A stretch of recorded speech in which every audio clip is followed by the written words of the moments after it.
يا أيها الذين آمنوا توبوا إلى الله توبوا إلى الله توبوا إلى الله توبة نصوحا.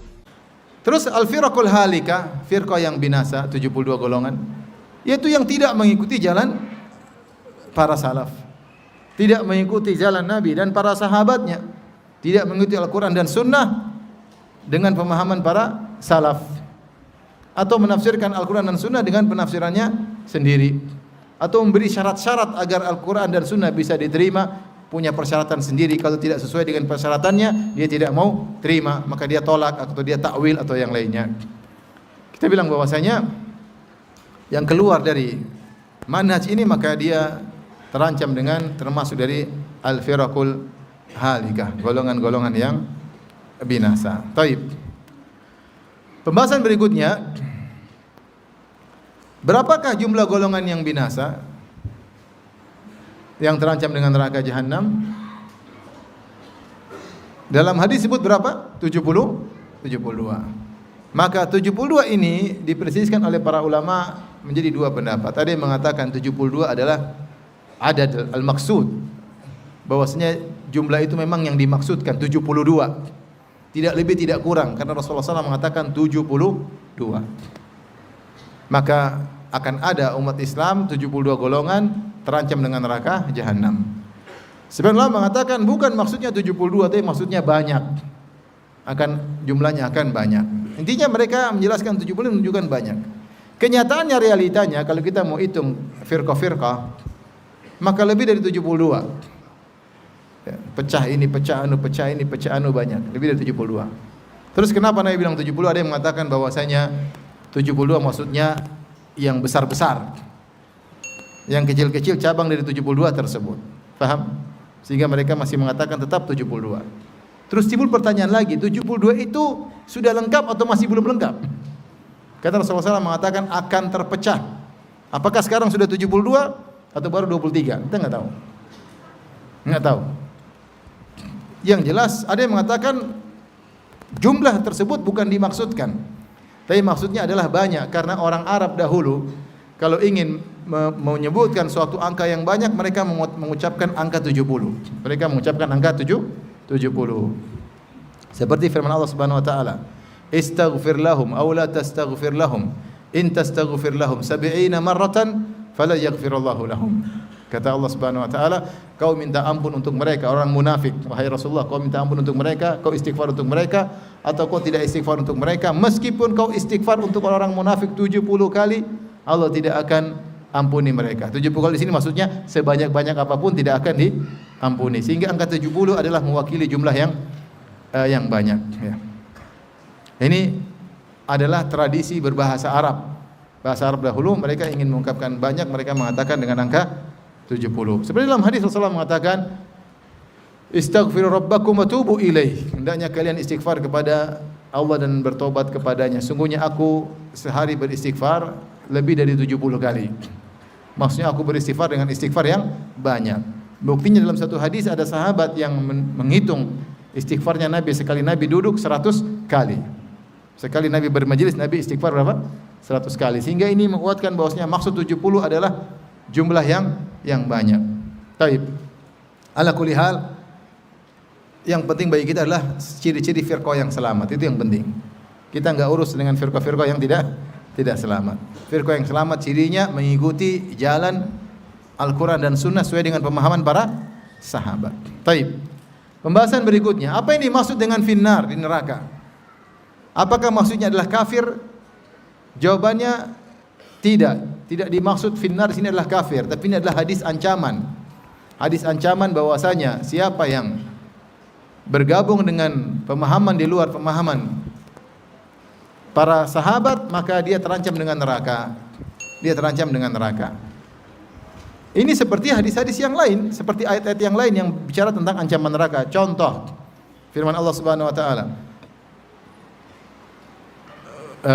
innal ladzina ya'kuluna amwalal yatama dzulman innama ya'kuluna fi butunihim nar. Sungguhnya orang-orang yang memakan harta anak yatim dengan cara yang zalim, innama ya'kuluna fi butunihim nar wa sayaslawna sa'ira. Sungguhnya mereka sedang makan api dalam perut mereka dan mereka akan dipanggang dalam neraka jahanam. Pertanyaan, ini ancaman. Siapa yang makan harta anak yatim? Dia ngurus harta anak yatim malah dia habisin makan sendiri dengan cara yang zalim.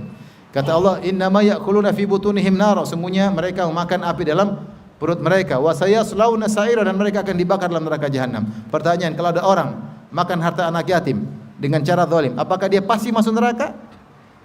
Jawabannya tidak. Itu ancaman. Dia terancam masuk neraka, namun kita tidak bisa memastikan dia pasti masuk apa? Neraka. Kenapa? Bisa jadi dia punya kebaikan yang lain yang akan ditimbang oleh Allah Subhanahu wa taala. Contoh, kata Nabi sallallahu alaihi wasallam, la yadkhulul jannata qati'. Orang pemutus silaturahmi tidak masuk surga, maksudnya masuk neraka. Kalau ada yang memutuskan silaturahmi, pasti dia masuk neraka? Tidak ada, tidak boleh kita masuk. Mungkin dia punya kebaikan yang lain. Paham? Wa may ya'sillaha wa rasulahu wa yata'adda hududahu yudkhilhu naran. Barang siapa tentang masalah wasiat, siapa yang bermaksiat kepada Allah Rasulnya dan melanggar aturan-aturan Allah, tidak membagi warisan sebagaimana aturannya, yudkhilhu naran, Allah akan masukkan dalam neraka jahanam. Ancaman. Tapi kalau ada orang tidak bagi warisan sesuai dengan aturan Allah, pasti masuk neraka? Akidah Ahlussunnah mengatakan tidak pasti, tapi dia diancam dengan apa? Neraka. Faham? Ini tidak kafir, tapi diancam dengan apa? Neraka. Makanya dalam akidah Ahlussunnah wal Jamaah, semua yang meninggal dalam kondisi melakukan dosa besar maka tidak dipastikan masuk neraka. Kita hanya mengatakan tahta masyiatillah, di bawah kehendak Allah. Jika Allah berkehendak, Allah maafkan; jika Allah berkehendak, Allah mengazabnya. Kenapa? Karena Allah berfirman, innallaha la yaghfiru ayyushraka bih wa yaghfiru ma duna dzalika liman yasha. Sungguhnya Allah tidak memaafkan kesyirikan. Orang mati dalam syirik pasti masuk neraka. Tapi kalau selain dosa syirik, mungkin Allah ampuni bagi yang Allah kehendaki. Oleh karenanya dalam akidah Ahlussunnah tidak boleh kalau ada orang meninggal di atas kemaksiatan tetapi bukan syirik, tidak boleh kita pastikan dia masuk neraka. Contoh, ada orang berzina tahu-tahu meninggal. Ada orang mencuri tahu-tahu meninggal. Ada orang minum khamar tahu-tahu meninggal. Ada yang mati bunuh diri. Ini semua dosa bukan syirik. Ini semua dosa bukan kekufuran. Kita bilang dia terancam neraka, tapi tidak boleh kita bilang pasti masuk apa? Neraka. Karena bisa jadi dia punya kebaikan yang lain, atau dia ada uzur yang kita tidak tahu. Allah lebih tahu. Atau dia tidak ada uzur tapi Allah ampuni, terserah Allah. Paham? Karena Allah menjanjikan akan mengampuni bagi siapa yang Allah kehendaki yang terjerumus dalam dosa-dosa selain syirik. Oleh karenanya ketika Rasulullah mengatakan tentang 72 golongan, kulluha finnar, semuanya di neraka, bukan berarti mereka pasti masuk neraka, paham? Tapi artinya mereka melakukan kesalahan yang berat, dosa besar. Jika seorang meninggalkan satu kewajiban dalam ibadah, tidak sholat, terancam neraka enggak? Terancam neraka. Ya, terancam neraka. Atau tidak bayar zakat, terancam neraka dalam Al-Qur'an. Ya. Ya. Walladzina yaknizuna adh-dhahaba wal fiddata wa la yunfiqunaha fi sabilillah fabashshirhum bi'adzabin alim. Orang-orang yang menyimpan harta kemudian tidak diinfak, tidak dizakatkan, maka kabarkanlah mereka dengan azab yang pedih. Kemudian Allah sebutkan bagaimana mereka disiksa, disetrika dengan harta tersebut. Ya. Nah, kalau meninggalkan kewajiban terancam dengan neraka, itu terkait dengan ibadah, apalagi meninggalkan kewajiban terkait dengan akidah. Akidah. Berkeyakinan tentang Allah harus dengan akidah yang benar. Enggak boleh sembarang berakidah. Akidah yang salah, akidah yang sembarangan, ya ini. Dan kita tahu bahwasanya kewajiban amal batin lebih tinggi daripada kewajiban amal zahir secara umum, secara umum. Intinya, orang yang memiliki penyimpangan, meninggalkan manhaj Nabi dan para sahabat, maka dia terancam dengan neraka. Namun tidak boleh kita bilang ini pasti masuk apa? Neraka, enggak boleh. Paham? Kita cuma bilang dia melakukan satu kesalahan, tapi dia tetap seorang muslim, Maka sabda Nabi finnar bukan pengkafiran. Makanya sebagian ulama salaf ketika ditanya, apakah Al-Jahmiyah termasuk al-firaqil halikah minas thintain wa sab'in? Apakah Jahmiyah termasuk dari 72 golongan? Kata sebagian ulama mengatakan tidak. Ini sebagian ulama mengkafirkan Jahmiyah. Kenapa Jahmiyah kafir? Keluar dari 72. Ada yang dimaksud 72 adalah firqah-firqah yang masih Islam. Meskipun melakukan penyimpangan tapi mereka masih dalam dairatul Islam, masih dalam daerah wilayah Islam, belum keluar dari Islam. Paham? Meskipun kita tahu ada kelompok-kelompok yang keluar dari Islam.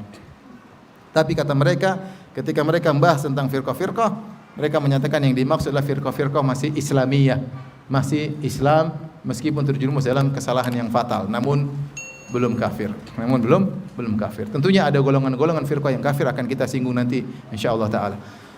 Pembahasan berikutnya, mau saya antum juga jangan ini neraka ini, enggak juga begitu ya. Yang ahlu sunnah saja bisa masuk neraka, bisa atau tidak? Bisa. Ada ahlu sunnah benar tapi tukang maksiat masuk neraka. Ya. Ini meskipun secara kelompok, secara manhaj dia ahlu sunnah, tapi ternyata dia memutuskan silaturahmi, ternyata dia utang tidak bayar-bayar, ternyata dia zalimi istri, ternyata dia membangkang sama suami. Ini semua bisa masuk neraka. Ya, meskipun dia secara akidah benar, tapi kalau dia menyimpang secara yang lain, dia berzina, tetap aja diancam dengan apa? Neraka Jahanam. Tetapi hadis ini mengingatkan kita agar kita takut ketika beribadah, berakidah, jangan sembarang ibadah, jangan sembarang akidah. Berakidah kita harus berusaha mengikuti manhaj Nabi dan para sahabat. Kaedahnya jelas. Kata Imam Malik, "Fama lam yakun yauma idzin dinan, falan yakunal yauma din." Apa yang di zaman Nabi bukan agama, maka zaman sekarang juga bukan agama. Sederhana.